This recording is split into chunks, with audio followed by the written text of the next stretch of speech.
So I don't know why people on this, that side do this. And I've done this stuff like this before, talking about it, where they'll take a character like Link and say that he's like a trans icon. It's like, no, no, he's not. Or they'll say that Bayonetta is a queer icon, but it's like the same people who got mad because Bayonetta was shown to have, later on to be married with a husband and a child. The same people got mad at that, but are like, oh yeah, she's a queer icon. And now we've got Wicked because somehow Wizard of Oz has always been queer. Wicked actresses Cynthia Erivo, whatever, and Ariana Grande claim original Wizard of Oz novel promoted pride values. Always, it's not like these are kids. These are people in their 30s and 40s basically looking for validation. And this is what they're doing is basically akin to the parent, the lefty parent who sees their kid playing with their boy playing with a doll or liking the color pink, and it's like, oh my god, my little boy is playing with the doll and likes the color pink. He's trans. He's always been trans. Like, no, you can't take something that's not there and just make it happen. Just because he likes the color pink doesn't mean he's trans. Just because a character might have done something that went against norms at the time doesn't automatically have that label slapped onto them. Like I said, with Bayonetta or Link, it's like, oh, Link is a queer or trans icon. It's like, no, he's not. Or Peach or Zelda or all these other game characters are like, oh, they're feminist icons. It's like, no, they're not. They were never intended to be any kind of icon like that. They're just characters. They're just well written characters. But you have the side that's just insists on slapping icon on everything. The stars of the upcoming Universal film Wicked can't seem to help themselves. In a recent interview, Cynthia Erivo and Ariana Grande, who play the Faba and Glinda in the movie, claim that Oz is inherently a place that promotes same-sex relationships. They go even further to say that it's been since the original 1900 children's novel, The Wonderful Wizard of Oz by L. Frank Baum. I really hope they're going to have some support to back this up, some claim. Not just, oh, well, we feel like this is the case. Meanwhile, thousands of miles away.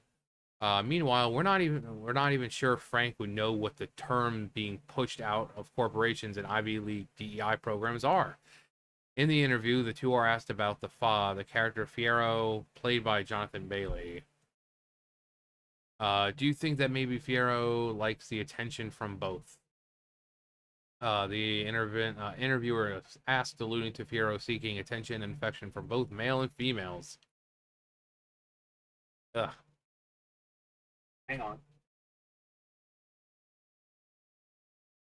Oh God. They both pounce on this question, exclaiming, "Of course!" in unison. Grande quickly asserts that Oz is a place that has always promoted same-sex relationships. It always has been. I think so. It could be noted that the love triangle and scene central to Wicked see both Afaba and Glinda, two females clashing over the affection of Fiyero, a man. Even from the L. Frank Baum books. Oh, even from the books, uh, I think for sure. Hey, we'll take it. Okay, can you actually provide, you know,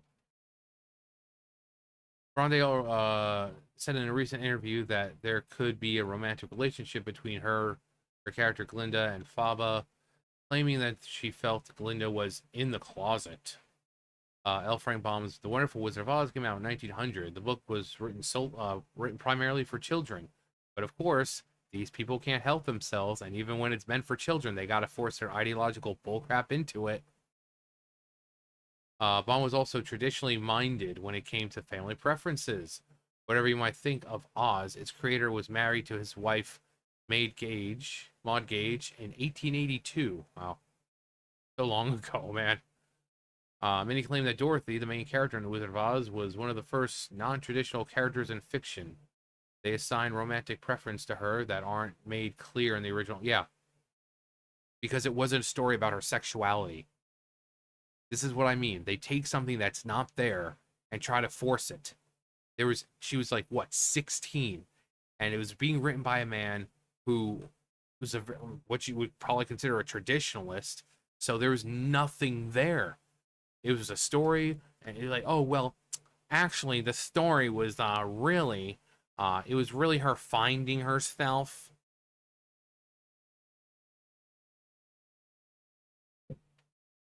It's not about her sexuality. It's about the friends she made along the way. But they'll try to claim that the whole thing was just a metaphor or symbolic of someone discovering themselves, and they'll just try to dig deep and try to find something that just isn't there. But even though that's really not what the story was about, I mean, the one thing people remember from the movie is there's no place like home. You know? So is it really about sexuality, or is it just discovering that, sometimes you take people for granted and maybe say things or want nothing to do with them until you don't have them and you're not within their comfort or, being embraced or whatever. And then you realize, oh, hey, I really miss these people and I'm going to do whatever I can to get them back. It has nothing to do with sexuality. Everything is sexuality to these people. Everything. Everything to them is skin color, sexuality, gender, nothing really substantial. It's all just, you know,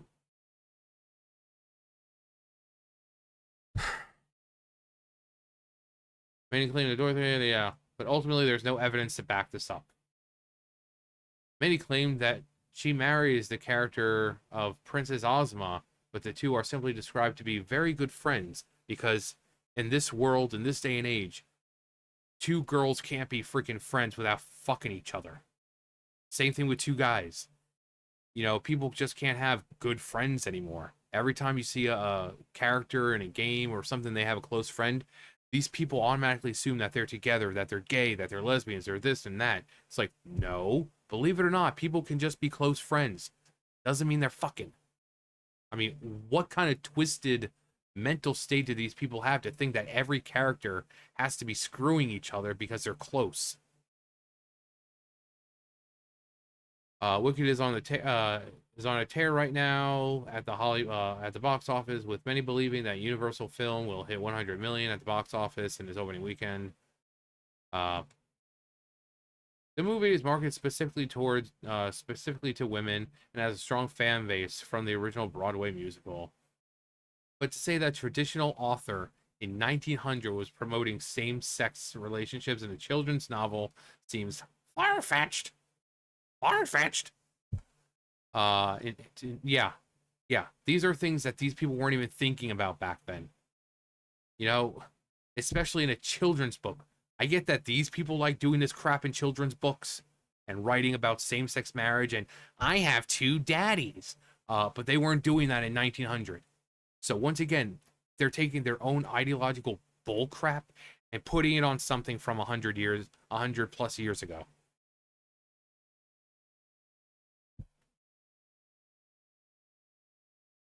So I don't understand why these people are like this.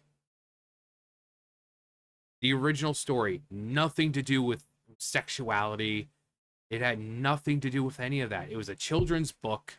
They weren't promoting that stuff to kids like they are now. My two daddies. It's okay to touch yourself. They weren't teaching kids about freaking pronouns and dildos back in their day. No, this is a new thing that these people are doing. So they see this character or this book, and they're putting their own ideological bullcrap into it. And just because, again, you can have two characters that are close, doesn't mean they're gay. Apparently, these people don't have real friends. Apparently, every person that these people know in real life They're all having sex because apparently you can't just have close friends anymore. Um, but like I said, it's like saying, "Oh, well, my child likes to color pink and so he must be trans." It's the same thing with, putting labels on a character that, oh, this character is a gay icon, even though they never did anything to even remotely show that they're a gay icon. They were just a character in a Nintendo game. So these people are 20, 30, 40 plus years old, and they're trying to insert their ideological crap onto everything. A story that came out more than 100 years ago had nothing to do with sexuality, not even any hints of sexuality in it. Nope. Nope. Somehow it's, oh, Wizard of Oz has always been queer. Always been queer. So they can't help themselves. They just can't. They can't because their entire personality is skin color, their gender, and who they choose to fuck. That is their entire personality. So I'm not surprised. Um, I don't really think anyone's surprised at this point. I really don't think anyone's surprised at all. The need for validation, the need to see yourself constantly in things to the point where you're inserting things that aren't even there just so you can feel validated. But what do we know? What do we know? Anyway, that's going to do it for me. You guys know the drill. I'll see you guys later. Bye, guys.